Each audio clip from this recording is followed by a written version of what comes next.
I was born and grew up in a town at the north central part of Ethiopia called Dese, and there I did up to grade 12. Then I joined the Bahardar University for my bachelor, where I have studied history.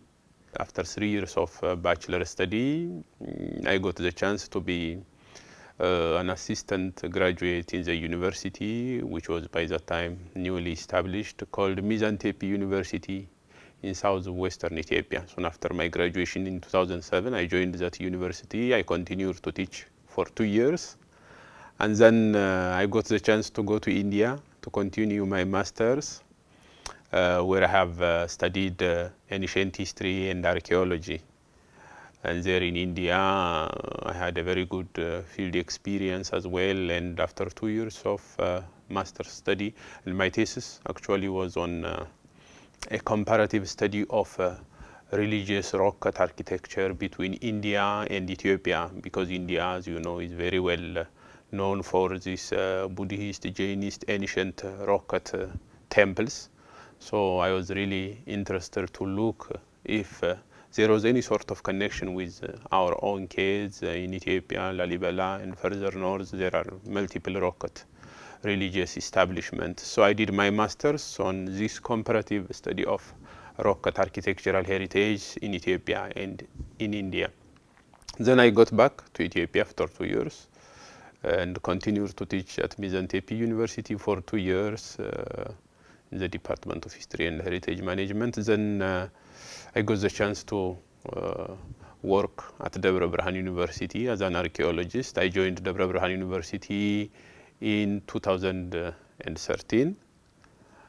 Since then, I was teaching undergraduate and sometimes postgraduate students in archaeology, heritage management for 3 years. And out of these 3 years, the 2 years I was the chairman of the Department of History and Heritage Management, where I have organized several seminars with French Center and French scholars, as we have a very good relation between the Debre Birhan University, the French Center, and the Ethiopian Embassy, the French Embassy in Ethiopia. So I was administering the department and related activities. I was even able to facilitate the launching of master's and PhD programs in medieval studies. So that is a brief summary of my itinerary. Exactly. I never met him before. It was Jaurès who contacted him because I decided to continue my PhD, and the French Center was ready to look for funding in discussion with the embassy. And moreover, in the department, we do not have an archaeologist at PhD level. It is just a problem across Ethiopia. So to better establish a research environment in medieval studies, archaeology is very much crucial. They decided, the French Center accepted, and they were having a conversation with Jaurès and myself. By then it was Dr. David who was the director of the French Center. So I organized the seminars. They used to come to Debre Birhan. We had a conversation about this issue, and they were ready to sponsor my studies. And then Jaurès came here for Safa. By then he spoke with François Bon, and Fauvel was very much inspired. I can welcome him. He can get registered, he said. Upon that, we continued the process to the embassy and the French Center. That way, I was able to start my PhD here at Toulouse in 2016. Initially, as I have said, because I did my master's on this religious establishments, rock cut stuff, still semi-megalithic, of course, and I was really interested to continue that way. Initially, the interest was that, and the agreement with the the department staff was that way. But later, François Fauvel, in discussion with Marie-Laure, Bertrand Poissonnier, and Bertrand Hirsch, they decided it is good if Alebachew continue to work on the Shai culture, for which we have a very good base in all dimensions. So I accepted. Initially, as I have said to you, I was not that much deep into megalithic stuff. But later, when I started to go through literature, works which were conducted by French scholars, Britishers in Ethiopia and outside of Ethiopia, I started to get the inspiration slowly, and now I am very much inspired and very much happy to get involved in such an enigmatic subject of research. So I am very happy. So that's how the interest slowly started to increase. Initially I was not that much because of the presumptions that I have and the experience that I had on other aspects of megalithism. But later, reading all the works, especially the global experience about megalithism here in Europe, in other parts of Africa, in Asia, when I started to go through the works of scholars on the subject, I really got very much inspired, and I'm very much happy to work on that subject. Yeah, the Shai culture actually was first noticed by Francis Sanfrey, who is a retired professor in Paris. He explored most parts of Ethiopia. He was among the first archaeologists, as you may know, in Ethiopia. So he just had a very brief visit to the Shai culture area in 1980, and 3 years later he brought about a very brief article on the megalithic sites that he observed. I observed tumuli, there are stelae and other megalithic stuff in this region, so it's good if you continue working. That kind of recommendation he made after a decade and a half almost, in 1990s, in the late 1990s, with the Gabriel project by Marie Lodera, which was in the same area. So the team, including François Bon, Poissonnet, a lot other, as you know, they got involved on this medieval stuff, but nearby there are quite a number of tumuli.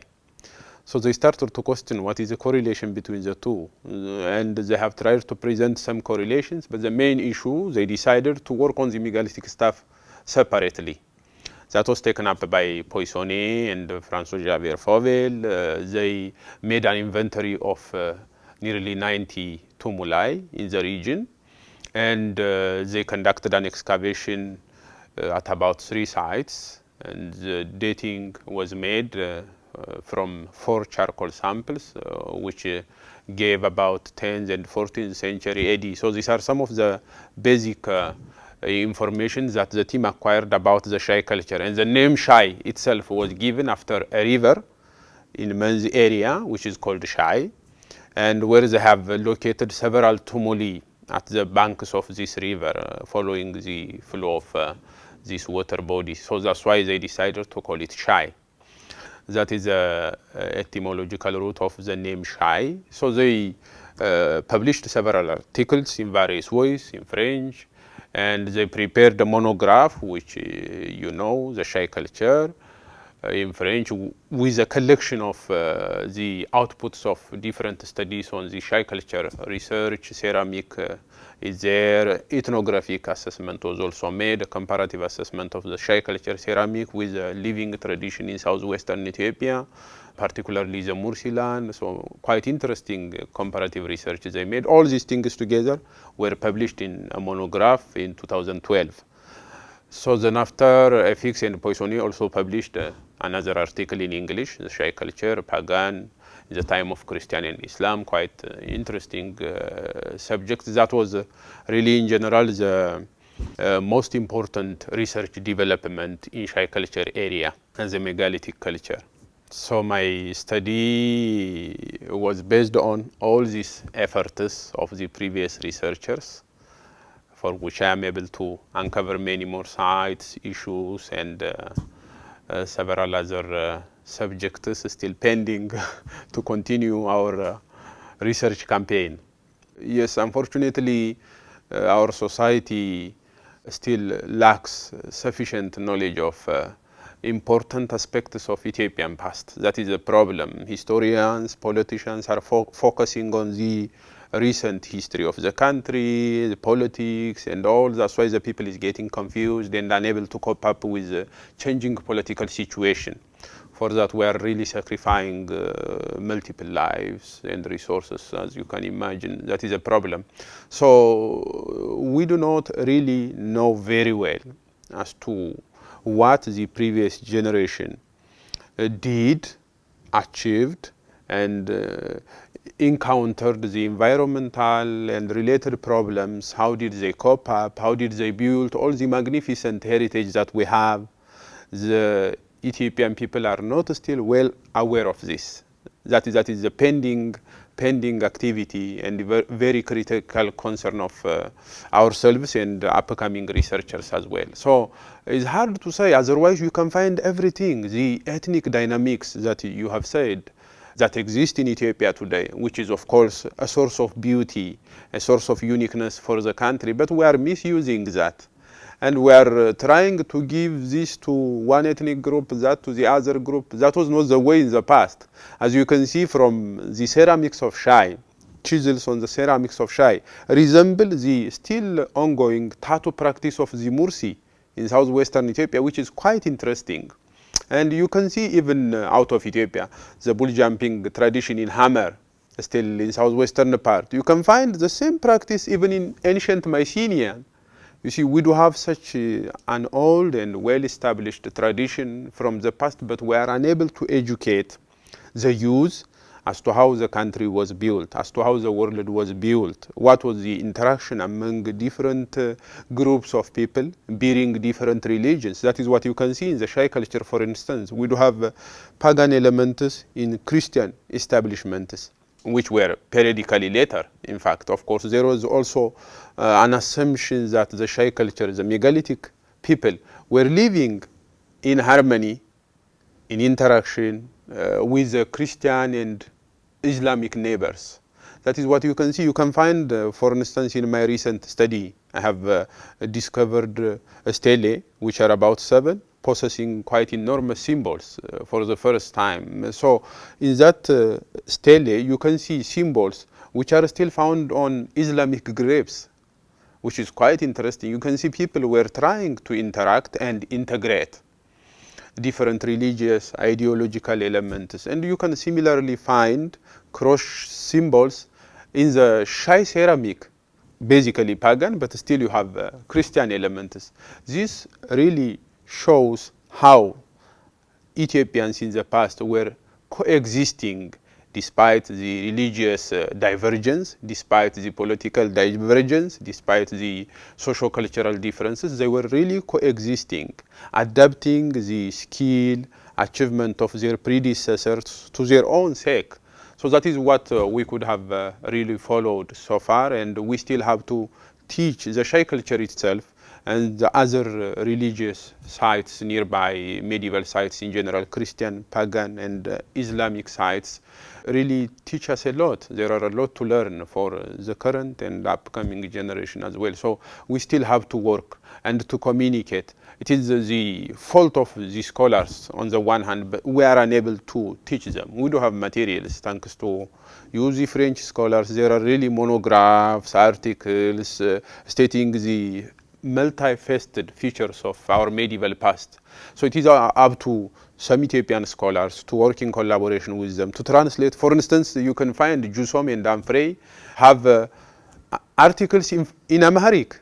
They have tried to translate to reach the local people, you see. So I don't know how many of Ethiopians, even in the academia, know that there are Amharic articles prepared by the French scholars. So these all efforts were obviously to help the people know their past. So that is still an important step that we have to move on to educate the youth, to inculcate the society, and to help them know more about the past so that they can really take lessons for their day-to-day life. So that is really important and very critical. We have to work on that. It was a surprise. I made a presentation 2 years back at the University to show the department organized a seminar, and I was just presenting what was going on. They were all surprised. They don't know there is a gur by the name Said Angur which with such an astonishing architectural feature. Nobody could imagine.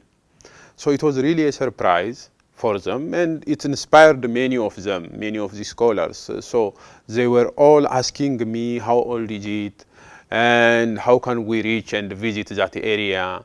And they were really getting inspired about what is really going on in that part of the region. So they are very much inspired. They want to know. It was a surprise for them, obviously. It's new for them. They never heard of a megalithic pagan culture in the area. They only know about churches and Islamic grapes to some extent, but not pagan aspects, not their predecessors. So it is really a surprise and quite interesting subject that they are going to get involved, I hope. The only thing that we have to do is we have to communicate in various ways. We haven't yet communicated our discoveries very well. We have to organize seminars. We still have to organize publications in Amharic, media briefing we have to do. All these things will help the people know more. Even if they are not that much concentrated, they are highly inspired to know about Ethiopian past. So it is an opportunity for us to present before them Ethiopian past, medieval past, the pagan past, the Christian past, the Islamic past looks like this. So this is your history. You have to take lessons from this. That will really help not only the knowledge sake of the people, but also the political atmosphere can get changed. History is really mostly a gear that can change the whole situation if we can use it properly. Exactly, I always say to myself and to my friends, one of the first important opportunities that we acquire by studying abroad is to think, to be alone and to think something different. Whenever you are always together with your society, your mentality will directly and indirectly be affected by them and by their thought. But whenever you are apart, you can check, what was I doing before? Did I contribute something? Even I used to evaluate my teaching method. I was having a discussion and a conversation with my friends here. We were getting classes here at the University of Toulouse with master's students on 3D modeling, dating and all. In the first and second year, we were taking courses and we started to notice, oh, our teaching method is somehow not good. I was really examining myself, the way that I delivered. By the time was best for me and my students. But now I started to evaluate. I could have modified it this way. I could have presented my class in the other way so that the students can be more practical, more self-reliant. That's what I was thinking. So you can easily be able to know yourself and your environment out there, your working environment, your professional career. So it is really a golden opportunity, let alone the knowledge and the skills that we acquire through this interaction and exposure to a completely new and different environment. But also your personal loneliness by itself gives you an idea or an opportunity to question yourself, to evaluate yourself, and to plan, if you can, on how you continue working better in the future in various spectrums. And I really got the chance to visit, as I have said, in India. I was there for 2 years. I have traveled to many of the World Heritage sites for my research sakes. I observed several things, the achievements that the people made in the past and the values that they are giving to their heritage, including the government. They do have a different dimension. That was really useful. I met students from China, Iran. I was having classmates, experienced archaeologists from Iran.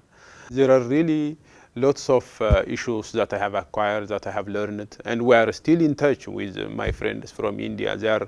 Some of my juniors are now working on megalithism in India. They are having a post on Facebook. I am joining them. I am attending their lecture.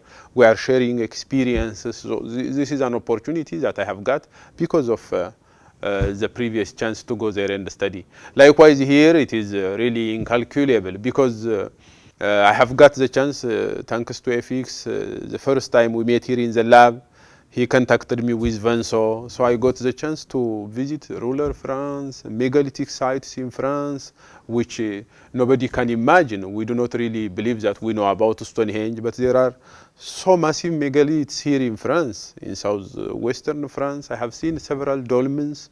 I have excavated with them. I got mingled with people in the rural area. I really never forget some of them. I have got the chance to meet many people, even out of the lab. In the lab, as you know, there are several African students from different parts of Africa, especially Ghanaian student Daniel. As we are working on the same period, at least, we used to converse on the realities in medieval West Africa and our experience there with Jimmy, Abakar and all. Other PhD students as well who are working on different subjects. I have got the chance to work with them in the field and here in the lab. So that was really a wonderful opportunity we have had. I can say, and with the community outside. Unfortunately this year, and I am unable, but last year and the year before, I used to go to the different centers where you can find French courses for free. So there you can find refugees from Middle East and all. You can learn, you can converse, you can come to know their culture, their tradition when they express in different languages. So that was one of the opportunities. Even I used to have some friends in the cruise who are from Maghreb, from different parts of the world, because that was one of the means to help me understand French and be able to speak French better. Oui, oui, c'est ça. C'était vraiment une incroyable chance pour moi. Par exemple, l'année dernière, j'ai un ami du Maroc. Il est doctorant en mathématiques. On a discuté beaucoup, on a parlé beaucoup ensemble à la place du loisir, comme nous faire le sport ensemble. Comme ça, on va discuter. Et j'ai progressé bien à parler français. Et donc, c'était une très bonne chance pour moi. Mais je n'ai pas arrivé à bien niveau de parler du français, mais j'ai essayé. Oui, oui. Et oui, avec les autres, les Éthiopiens, nous avons une église ici, église éthiopienne ici à Toulouse. J'étais là à organiser cette église parce que j'ai l'expérience à faire à l'église en Éthiopie aussi. Et donc, j'ai rencontré beaucoup d'Éthiopiens 2 fois, 3 fois par mois pour cette église. Là, on a discuté beaucoup sur le culture français et sur l'expérience ils prennent pour beaucoup années ici parce que ils restent ici 10 ans, 17 ans. Il y en a quelqu'un qui reste ici plus 20 ans, et donc c'était une très bonne chance aussi pour apprendre l'expérience, expertise, comment ils prennent le français, comment ils adaptent la culture ici, comment ils commencent le travail comme ça. Je donne ma expérience aussi, c'était comme ça, et donc c'était une très bien. J'ai beaucoup d'amis des Éthiopiens ici, et donc it was really great, I can say. Yeah, it was because of COVID. Otherwise, most of them could have come to our defense as well, you know. They were really inspired and they are very happy to see me completed my PhD studies. And I hope it will really help us to strengthen the relation better. If it is limited to the academic atmosphere, it won't be good, I think. It is good to have the exposure from outside as well. And they are very happy to meet François Bon. By the time, some of them, by the time of my defense, they came and conversed with you. They are very much happy. They are very much happy. So it is really good and incredible, yeah. Yes, September, yes. I have defended my PhD on 25 September, yeah. Very good question. Of course, you see in Ethiopia, archaeological research is very limited. It has a short history and very limited to specific sites. As you can see, some prehistoric sites in the Rift Valley areas and further north in Aksum. Our area, despite the potential, was not well explored. Unfortunately, as a result, I was unable to get such an exposure from childhood. But we know about our history. We know the history of the church, the country, in the past. So historical consciousness was there since childhood. And that's why I joined to study history in my bachelor. Initially, I was about to go for English language. But I asked the seniors and they said to me, you don't have any much to read in English. So I want to read a lot, so I want to join history. I decided to join. So the consciousness started to increase from bachelor. We had a course in bachelor in archaeology and heritage management about ancient past of the world, Africa, Ethiopia. So that way the interest started to increase. And even by studying history, I was initially inspired to continue some subject on political science, international relations, but I started to explore after joining the university as a graduate assistant. There I started to look at the works of some Ethiopian and foreign archaeologists, and I got inspired. I have to go for archaeology. I have decided, and 2 years later, as I have said, I have got the chance to attend it in India. That was also another source of inspiration. You can see how archaeology is going on out there. That way I built up, and now I'm just very much pleased to be an archaeologist and to work with archaeologists. Yeah, exactly. Sometimes it may appear to be a challenge for people who are deep into religion, but for me it doesn't matter. Science is a separate subject, religion is different. So you have to just correlate them at points where they can correlate. You have to keep them separate whenever you are unable to correlate them. Of course, it may appear to be very much difficult for a religious person to get involved in prehistory, in excavation, dealing with bones, but that is science. I do respect and I love that. It is becoming my profession. So meanwhile, I am religious. For me, it doesn't contradict. There are contradictory views and theories, I know, but for me, I am just trying to run both side by side, and it is going well. Yes, sure, you are right. If you are really in a balanced state of evaluating your religious views, religious texts, religious thoughts, and meanwhile the scientific thoughts, you can have a better and balanced view. Some people, for instance, in Ethiopia used to say, if you tell them that you are an archaeologist, oh, you are going to dig Lucy, so you are going to deal with stuff millions of years old. No, that is not the only part of archaeology. We also have the chance to study yesterday with archaeology. We do have a lot to work in historical past. Even for the church, archaeology is helping to boost its history and to be known many more. You know what French scholars are doing in Lalibela, the world-class archaeological and religious site still. But we are coming up with several other new issues that can boost the value of the site further, you see. So it is not, I think, right to blame and condemn archaeology as a science which is against religion. Not, for me it is not. Yes, prehistoric archaeologists present their view about timing, about the age of the world, the age of human beings. That is one issue. You may not accept, but you have to understand. I think it is all about understanding. It is not always something that is to be imposed on you. Not, science is not like that. Even if your own theories, your own findings may not be something that you are obliged to accept and admit, you see. So there are still rooms to entertain. So for me, yes, a better view and understanding of religious realities is helpful to have a balanced look, and that was really my initial interest to start. As I have said, my master's was comparative religious architecture study. I continued that way, and I found archaeology to be the best subject to even better understand our church, which is very ancient, as you may know, in Ethiopia. So for me, it is really useful to have basic skill and expertise in the science, including archaeology, and to have a better view of religion, which is, of course, personal. Okay, yeah, you are right. There are, for instance, names of sites that you cannot explain them in English or in French. So that is how researchers encountered. And the perception of the local society may not directly be explained in French or in English. This time you have to confront yourself with different language, and fortunately we do have a technique that we call it transliteration.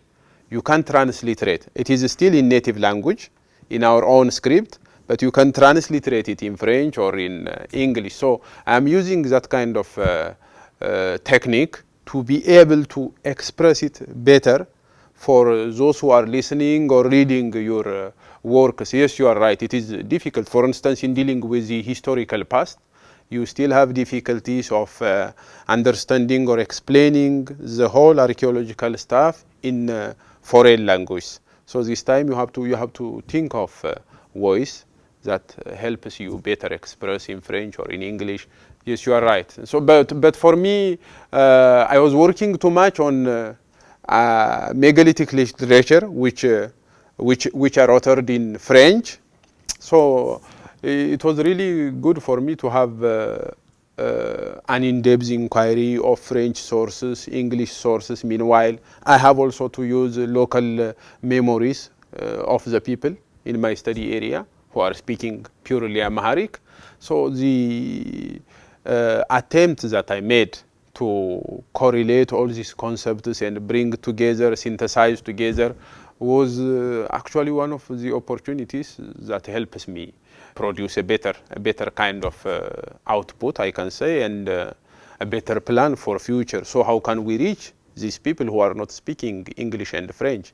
How can I use their knowledge and skill who are unable, from those who are not capable of speaking French or English? So I have to think, and that I think helps researchers to think broader and consider the local community in the research and related conservation activities, if I'm really clear of your questions. I am not personally a person who boosts himself. I usually work with the laborers. For instance, in archaeological fieldwork, you do have laborers who are not educated, maybe who are not that much experienced. They are working with you in the field, excavating. I am very much willing to get mingle and work with them, sometimes chat them, discuss them, and tell them, feel free, and consider me as their own close friend. So that way you can work. Archaeology, by its nature, needs you to be that kind of person. If you boost yourself and put yourself up, people will not be working effectively and you will not be effective at all. But my interest and archaeology itself teaches us to be very close to everyone and everything, even we are dealing with dirt, so that is what I can say. What I have said before is that you do have a lot to take from archaeological findings that are helpful for your existing political consciousness. For instance, that's what I have said. It may appear to be difficult for an archaeologist to be politician or to be ethnocentrist, in our case in Ethiopia. You have to be out of these all political and all impositions as much as possible to avoid subjectivity.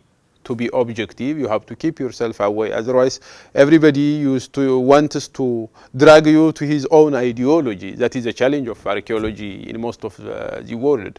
Yes, it has in and out, it has negative and positive implications. But what I have said was, for instance, our megalithic culture in Ethiopia is known by most of the scholars as the land of megaliths. So you do have quite diverse megalithic structures across the country, and still an ongoing megalithic production is there in Konso area in southwestern Ethiopia, for instance. So it is a living tradition still in Ethiopia. So we have to just synthesize at least the works of researchers, conductors of art, and present to the community, to the youth, incorporate to the curriculum, so that it can help them to know more about their past and the past of Ethiopia.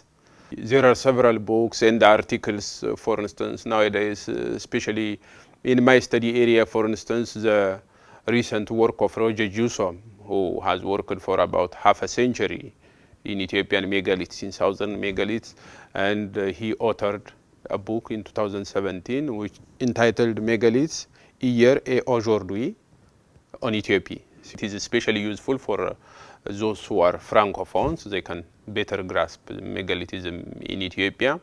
And we do have quite a number of historical books to consult. For instance, the monographs, as I have said, there are quite a number of monographs published by French scholars where you can find a synthesis of different dimensions of archaeological research. So the Shai culture, a monograph published in 2012, is very useful. And for those who are very interested to explore the medieval royal churches and royal campus, the monograph entitled Gabriel by Marie Lodera and her companion are very useful. These are all French, and I think they are very useful for French scholars, for Anglophones as well, because there are brief summaries of all these monographs. So these three are best recommendations to know more about my study so far, where I am working, why I am working. They can get the clues, and how scholars were dealing with the same subject before. So Gabriel, the Shai culture, and Roger Jussom's book, Mégalithisme hier et aujourd'hui, are good proposals. So it is good. You can, students from Africa, from elsewhere, who are going to join the University of Toulouse, Pôle Afrique in particular, will explore who were the previous students, what they did. They may find our topic and our name, but what was their idea? What did they feel by the close of their studies? Were they happy? Were they successful? And I think this is a most important occasion and opportunity. It is a digital tool that can be shared to wider public. So it is really a golden opportunity, an important opportunity. And this is a new approach in archaeology as well. This helps you more, apart from articles, monographs, books, audio-visually, you can share your views and you can have a conversation with very smart interviewers like you. So it is really interesting. Thank you. Thank you.